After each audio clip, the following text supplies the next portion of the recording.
A Quetzalcoatlus glides gracefully through the air. It's been flying for days, non-stop, with no break. However, due to the thick fog making it hard for it to glide, it decides to settle down for a day. The Quetzalcoatlus is relaxed. It feels its wing membranes sulk in the glorious fog of the island it is on. The bird has not relaxed in so long. This is nice.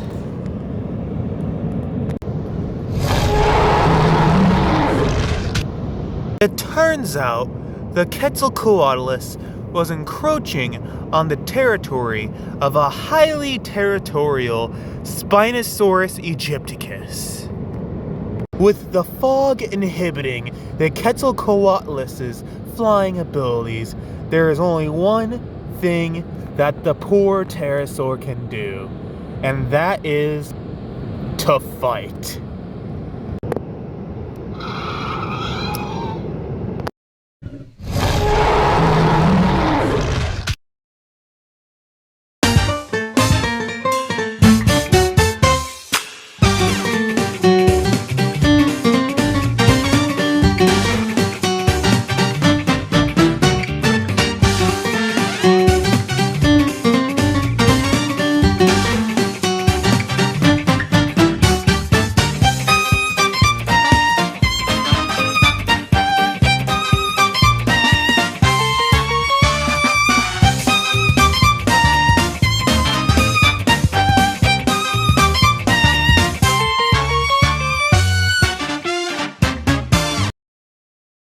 Hello everyone! Welcome back to the Casino Co YouTube channel. Today we have a very exciting review. The most anticipated figure in the line, the crown jewel of the Hammond Collection, the Spinosaurus.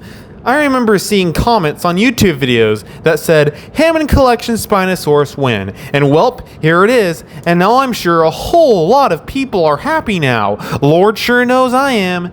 This figure has a lot of details, so this review is probably going to take a hot second. The head sculpt is glorious, perfectly capturing the essence of the JP3 Spinosaurus, and the glass eyes add that extra layer of realism. The tongue is sculpted with all the ridges and the mouth being sculpted as well. However, there is a big gaping hole at the top of the mouth, which really doesn't look good at all. The rubber teeth have a tarnished yellow color, really making them feel aged. The spine this animal is famous for is gorgeously sculpted, all ridges included, as it slowly builds up the figure. There is no seam at the start of the spine like with the mainline Spinosauruses. However, on the other side of the figure, there is a seam going across the top of the spine. I can tell that they tried to hide it, however, it is still noticeable. The arms look nice, but the hinge joint is a little noticeable. What else is noticeable is how brittle the plastic is. If I squeezed it, I feel like it would shatter like a wine glass. The texturing on the Spinosaurus is great, with each crevice being sculpted to pristine accuracy. The tail is gloriously long, successfully balancing out the figure, and I feel as if the tail is weighted down in order to help the figure stand better. For the jaw, there is rubber lining across the back. Just a heads up, it's easy to tear and likes to pop out the side. With the paint job, they crammed a pristine amount of detail into this thing. On the top of the figure, they have a red going down from the tip of the snout to the end of the tail. Same thing for the bottom of the figure, but with white, which is unique for Mattel because they usually stop the stomach paint halfway through the figure, so this is really good. The color scheme of the head really reminds me of a Gila monster, and the inside of the mouth is sculpted in a beautiful red.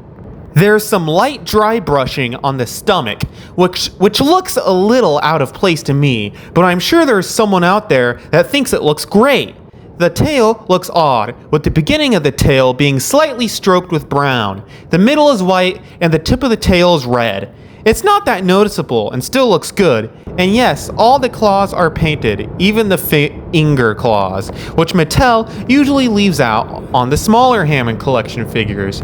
But the dual claw is not painted on the side of the foot, which is unfortunate but unnoticeable, so I'll let it slide. The spine looks exquisite, with many hues of blue, yellow, and white. The articulation on this thing is more than amazing, and it's definitely going to take a hot second to go over all this. The head can open in a low growl and a loud roar. The head can move side to side and up and down. The base of the neck can move side to side, up and down, and you can twist it around in a full 360 degrees. The arm can move in a full 360 degrees, and the elbow has a nice crunch and can also move in a full 360 degrees for some reason. The hand can move in a full 360 degrees and move up and down thanks to a hinge joint. The legs can move in a full 360 degrees and have a pivot at the hip so you can reach more dynamic poses. The knee is connected to a hinge joint and can move in a full 360 degrees. The ankle is connected to a hinge joint and can also move in a full 360 degrees. And the foot is connected to a hinge joint and can move in a full 360 degrees.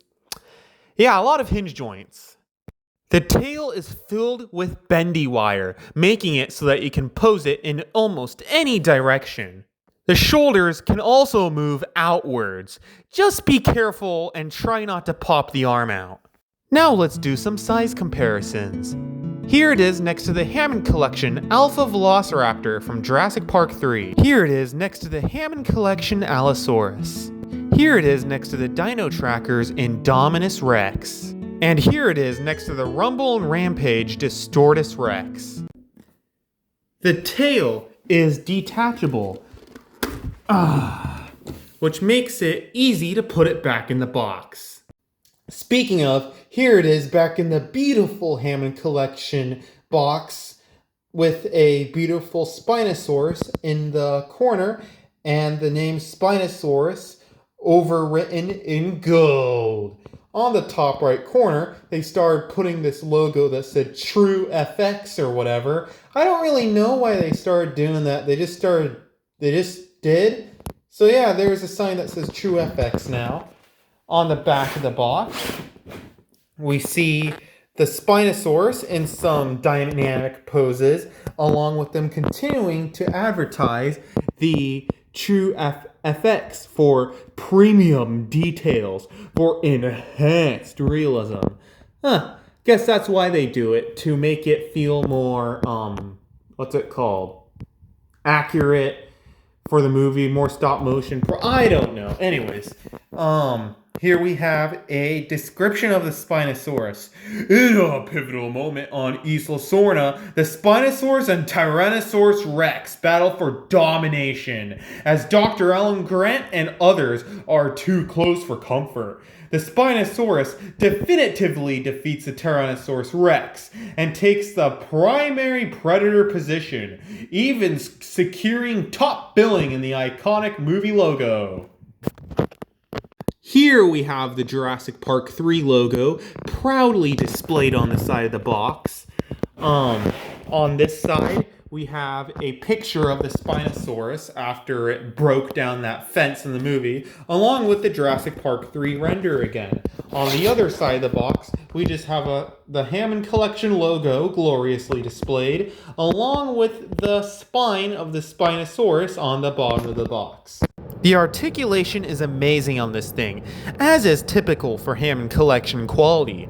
The figure looks great, like a work of art or a statue. Truly worth the anticipation and wait for this figure.